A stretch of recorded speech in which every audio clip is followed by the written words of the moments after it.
Mateus capítulo 5, o verso 4, o Senhor Jesus vai falar sobre a bem-aventurança daqueles que choram. É um paradoxo aqui, porque chorar é ser feliz, chorar é ser bem-aventurado. Bom, vejamos então. Felizes e bem-aventurados são os que choram. Chorar com os que choram não é sentir dor, remorso ou pena de alguém, nem sentir autocomiseração, mas sim sentir a miséria do próximo que está sem Deus, mesmo sentir a própria miséria, levando a uma atitude de arrependimento. A diferença entre arrependimento e remorso: arrependimento no Antigo Testamento significa girar ou retornar e consistir no homem abandonar o pecado e voltar-se para Deus de todo o coração, alma e forças. Davi, quando escreveu o Salmo 51, havia pecado contra Deus, esposando uma mulher casada.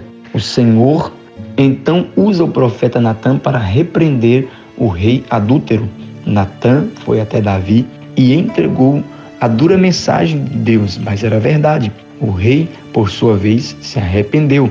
No Novo Testamento, a palavra que melhor descreve arrependimento é metanoia, que significa mudança de mente. Remorso é um sentimento que causa medo, pavor, vergonha, pesar e autocondenação, diferente de arrependimento. Mas o remorso não causa arrependimento. O remorso é chamado de culpa antropológica. O apóstolo Mateus vai registrar que um dos seus colegas, Judas, agiu com o coração cheio de remorso, diferente de Pedro, que se arrependeu. Mateus, capítulo 27, versículo 5. O Iscariotes não se arrependeu por ter vendido o seu mestre. O que ele sentiu foi remorso por haver traído Jesus. Quando alguém age assim, torna-se incapaz de se relacionar bem com Deus e com o próximo. A bem-aventurança de chorar é o que Paulo relata quando escreveu aos irmãos de Roma, Romanos 7, verso 15 a 24. O apóstolo dos gentios descreve a escravidão do próximo no pecado também, quando ele deixa registrado Romanos 3 e 23. O Evangelho Joanino, capítulo 11, versículo 35, o apóstolo do amor relata que o Senhor Jesus chorou. Jesus 100% homem, ele também chorou. O Divino Mestre não chorou simplesmente por razão que Lázaro havia falecido, pois ele estava indo ressuscitá-lo. O choro do Salvador foi pelo pobre homem que está à mercê da sorte, escravizado pelo pecado. O homem que está no caminho do erro, a ponto a receber o seu salário, que é a morte. Romanos 6, verso 23, a parte A. Quando o primeiro Adão pecou no Éden, trouxe para si e a sua descendência as trágicas consequências do seu erro.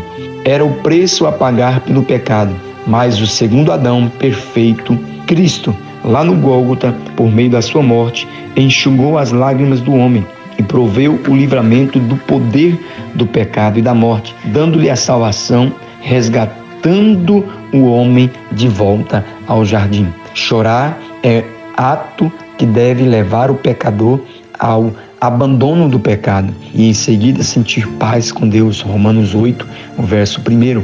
É absolutamente necessário confiar na promessa de que nenhuma condenação há para os que estão em Cristo Jesus e prosseguindo olhando para o alvo, Cristo, autor e consumador da nossa fé.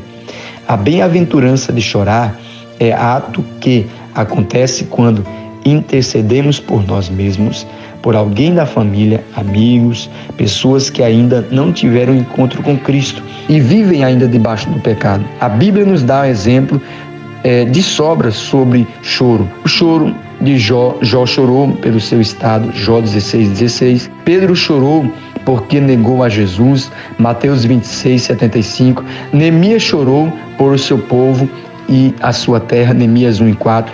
Nós precisamos entender que o choro do cristão, o choro aos pés do Senhor, é diferente do choro do mundo. E o nosso choro deve nos levar a se arrepender dos nossos pecados e abandoná-los. Simplesmente devemos entender isso, que choro com arrependimento é diferente de um choro com remorso. Que o seu choro seja verdadeiro, que o seu choro seja pelo seu pecado, pela miséria que o mundo vive, o pecado do homem, mas que se chorar aos pés do Senhor e se arrepender, Cristo é poderoso para nos perdoar e nos fazer pessoas felizes. Deus abençoe, a paz do Senhor.